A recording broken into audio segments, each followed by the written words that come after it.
Halo, Assalamualaikum warahmatullahi wabarakatuh. Sahabat Aceh Galeri, bertemu kembali dengan saya di channel khusus Sejarah Aceh. Kali ini kita akan membahas tentang fakta-fakta yang belum terungkap di balik tragedi berdarah, revolusi sosial dan perang Cumbu yang terjadi pada tahun 1945 sampai 1946. Pertumpahan darah antar saudara ternyata tidak hanya berhenti ketika Perang Cumbu berakhir. Peristiwa Cumbu menjadi pemicu terjadinya peristiwa berdarah yang lebih mengerikan. Pembantaian keluarga Ule Balang di Pidi membuat Ule Balang di berbagai tempat yang tidak berkaitan dengan peristiwa Cumbu menjadi sangat khawatir. Di sisi lain, pemimpin Pusa merasa resah karena tidak dapat mengendalikan pemuda Pusa yang semakin beringas untuk menghabisi semua Ule Balang di seluruh Aceh sampai ke akar-akarnya. Kaum Ule Balang dipandang sebagai lambang feodalisme dan menganggap pihaknya sebagai simbol lahirnya demokrasi di Aceh. Di luar dugaan, kemarahan massa akibat peristiwa bersenjata Ule Balang Cumbu meluas sampai pada keluarga Ule Balang lain yang tidak bersalah. Bahkan Ule Balang dan keluarganya yang turut berjasa pada awal kemerdekaan Republik Indonesia dan turut mempertahankan kemerdekaan turut menjadi korban. Massa menjadi beringas dan tak terkendali, bukan hanya harta benda yang dimusnahkan, tetapi nyawa juga dia habisi. Beberapa korban yang berguguran tidak pernah dapat didata lagi. Banyak orang mati tanpa dikubur, tanpa pernah tahu dosa apa yang telah mereka perbuat. Dalam bulan Februari, kekacauan meletus di Aceh Timur yang menandakan revolusi sosial tahap kedua telah dimulai. Hussein Al-Mujahid membentuk TPR Tentara Pejuang Rakyat (TPRD) sebagai suatu gerakan yang akan dimanfaatkan untuk membasmi seluruh sisa-sisa Ule Balang di Aceh. Dalam organisasi tersebut, Hussein Mujahid duduk sebagai Panglima Revolusi. Perwira stafnya antara lain terdiri atas Abu Bakar sebagai Wakil Panglima, Hasanuddin sebagai Komandan Operasi, Nurdin Subhi sebagai Kepala Staf, Abdul Manaf Junaid sebagai Kepala Siasat Gerakan Massa. Dalam memimpin TPR, Hussein Al-Mujahid mengorganisasikan gerakannya secara sangat longgar, baik penyusunan pasukan maupun anggaran biayanya, sama sekali tidak mengikuti suatu metode perencanaan. Sebagai akibatnya, Al-Hussein Mujahid menerima siapa saja yang ingin bergabung tanpa memperhatikan latar belakang sosial dan politiknya. Ia juga membiarkan saja pasukannya merampas harta benda, menangkap, atau membunuh siapa saja yang dianggap sebagai sisa-sisa Ule Balang. Sekali seorang terkena cap sisa-sisa Ule Balang, maka akan sulit melepas diri dari tuduhan TPR. Sangat sedikit orang yang bisa meloloskan dirinya dari tuduhan tersebut, kecuali jika ada tokoh puncak Pusa yang melindunginya. Sementara itu, perampasan harta benda dianggap sebagai sumber utama bagi pembiayaan gerakan milisi liar tersebut. Orang-orang yang pernah terlibat dalam dinas-dinas pemerintahan kolonial dan tidak memiliki latar belakang pendidikan agama dianggap mempunyai hubungan dengan Ule Balang. Pada umumnya, orang-orang seperti ini menjadi sasaran TPR tanpa mempertimbangkan keaktifan mereka dalam membantu Republik melalui organisasi-organisasi non-PUSA. Sebagai contoh, para pemimpin Persatuan Sopir Indonesia di Biren yang berpendidikan Belanda seperti Naam Rasmadin dan Samsudin ditangkap dan dipenjara. Bersyukur mereka tidak dibunuh seperti halnya dengan Ule Balang. Penangkapan-penangkapan tersebut terhadap para bangsawan dan pejabat sekuler lainnya mengakibatkan kekosongan dalam jabatan-jabatan pemerintah.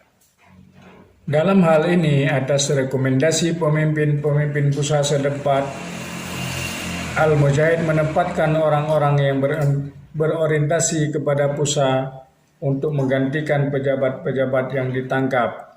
Langkah ini dengan sendirinya telah mendorong lagi unsur-unsur pusat untuk mendukung Al-Mujahid. Sehingga ketika TPR mendekati Kutaraja, kekuatannya telah jauh menjadi lebih besar dibandingkan dengan saat ia berangkat dari Aceh Timur. Sewaktu Al-Mujahid di Selimum, pintu masuk ke Kutaraja, ia telah mempunyai 40 truk pasukan bersenjata lengkap dibandingkan dengan 7 truk pada waktu ia meninggalkan ID. Kekuatan TPR yang demikian besar jelas melampaui kekuatan yang berada di bawah kendali pemerintah pada awal bulan Maret. TPR yang jumlahnya hampir 50 truk banyaknya bergerak memasuki Kutaraja. TPR segera diperkuat oleh Pesindu Kutaraja, Pesindu Lunga, Barisan Rakyat Lepeng, Barisan Pemuda Muntasik, dan Barisan Rakyat Selimum. Husein Al-Mujahid menuntut pemecatan Mayor Jenderal Tengkunya Arif, Kolonel Samaun Gahru, dan beberapa perwira lainnya dari komando militer. Para pemimpin tentara ini terpaksa menurut. Dalam beberapa hari saja, sejumlah Ule Balang dan bekas perwira tentara termasuknya Arif dan Samaun Gahru dikenakan penahanan. TPR menahan mereka di Aceh Besar, bahkan mereka yang secara sukarela mengundurkan diri. Lalu sebuah pasukan pemuda bergerak ke pantai barat untuk mengumpulkan Ule Balang di sana. Kurang lebih 60 orang ditawan di pegunungan Aceh Tengah. Setelah melakukan pembersihan yang begitu singkat, Al-Mujahid telah muncul sebagai orang yang paling berkuasa di Aceh dengan dukungan dari pasukan yang terus berada di Kutaraja dan dengan kendali atas TRI melalui Husein Yusuf dan Nurdin Yusuf. Maka hanya satu saja yang perlu dilakukan Al-Mujahid untuk dapat muncul sebagai pemimpin militer tanpa saingan, yaitu menguasai unit pesindu yang sangat kuat. Barangkali untuk itulah pada tanggal 9 Maret ia mengangkatnya Neh Lunga, Komandan Pasukan Pesindu, sebagai Ketua DPR untuk wilayah Aceh Besar dan tugas untuk mendirikan gerakan DPR di Kabupaten Aceh Barat. Di satu pihak, langkah ini berarti Husein Al-Mujahid memberi kekuasaan kepada Nyak Neh untuk membersihkan sisa-sisa Ule Balang di Aceh Barat. Sementara di pihak lain, Nyak Neh bukan saja telah ditarik ke pihak Husein Al-Mujahid, melainkan juga menarik pasukannya sendiri keluar dari Kutaraja. Strategi ini menjadikan Husein Al-Mujahid satu-satunya tokoh yang menguasai unit militer di kota itu, kecuali atas pasukan Mujahidin, karena markas Pesindu yang dipimpin oleh Ali Hashimi hanya berfungsi sebagai satu pusat kegiatan politik setelah pasukannya berangkat ke Aceh Barat. Tragedi ini tentunya amat memilukan bagi Aceh, sebab banyak membawa korban baik di kalangan ulama maupun Ule Balang. Sulaiman dalam Gani Usman menyebutkan bahwa 98 bangsawan menjadi korban perang Cumbuk. Data tersebut belum termasuk mereka yang gugur akibat ekspedisi selama bulan Februari sampai Maret 1946 yang jumlahnya puluhan orang. Peristiwa memilukan ini merupakan malapetaka bagi seluruh rakyat Aceh karena sebelumnya ulama dan ulebalang adalah dua kekuatan yang saling melengkapi dalam membangun peradaban di Aceh. Namun setelah kedatangan Belanda, kedua kelompok ini diadu domba. Setelah kemerdekaan, kedua kelompok tersebut saling curiga-mencurigai yang mengakibatkan terjadinya pertumpahan darah. Perselisihan antara Pusa dan Ulebalang atau faktor yang merusak hubungan di antara mereka adalah politik kolonial Belanda dalam menguasai Aceh.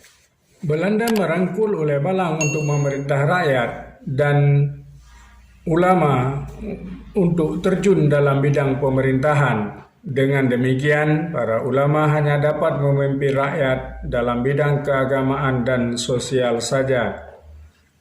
Hal ini mengakibatkan terjadinya perbedaan kedudukan antara ulama Pusa dengan Ulebalang. Keadaan ini berlangsung terus-menerus ke dalam bentuk konflik. Darah yang disebut revolusi sosial ini erat kaitannya dengan perebutan kekuasaan pada masa itu.